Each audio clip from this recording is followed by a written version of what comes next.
ഞാൻ വന്നിട്ട് ഏതാണ്ട് ഒരു സർവീസ് സെൻ്ററാണ്. ഞാൻ മുന്നേ ഇവിടുന്ന് ഒരു 5 സർവീസ് ഞാൻ ചെയ്ത് കഴിഞ്ഞ് ഞാൻ അവിടെ 6ാമത്തെ സർവീസ് ഞാൻ അവിടെ കൊണ്ടുവരുന്നു. ഈ സർവീസ് എന്ന് പറഞ്ഞാൽ എല്ലാത്തിനും നല്ലൊരു പ്രിഫറൻസ് ആണ്. ചെയ്യുന്ന സ്റ്റാഫുകൾ ചെയ്യുന്ന വണ്ടിയുടെ ഓരോ ചെയ്തതും വണ്ടിയുടെ ഓരോ കാര്യങ്ങൾ ചെയ്തതും അത്ര തന്നെ സൂപ്പറായിട്ടൊന്നും ചെയ്യുന്നുണ്ട്. ഒന്നും കണ്ടിട്ടില്ല.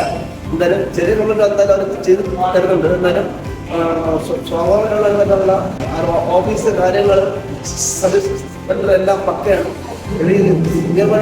നീറ്റായിട്ട് കിട്ടുന്നൊരു സർവീസ് ഞാൻ വേറെ നോക്കില്ല. ഇവരുടെ എല്ലാ സർവീസ് സെൻ്ററിലും നല്ല ഭംഗിയായിട്ട് ചെയ്തു തരാൻ ഇവിടുത്തെ സ്റ്റാഫുകൾ നമ്മളോട് സംബന്ധിച്ച് ആ സ്നേഹത്തിൽ നമുക്ക് ഏതൊരു കമ്പനിക്ക് വേണ്ടി യാതൊരു സ്കൂട്ടർ ഈ ഇന്ത്യക്കകത്ത് കൊണ്ടുവന്ന ഏതൊരു സ്കൂട്ടറിന് വേണ്ടി എനിക്ക് വേറെ ഒന്നും പറയാനില്ല. എല്ലാത്തിനും നല്ല ബിഗ് സല്യൂട്ടാണ്. യാതൊരു കമ്പനിക്ക് അത്രയ്ക്ക് നല്ലൊരു ഓപ്പർച്യൂണിറ്റിയാണ്. Okay, God bless U.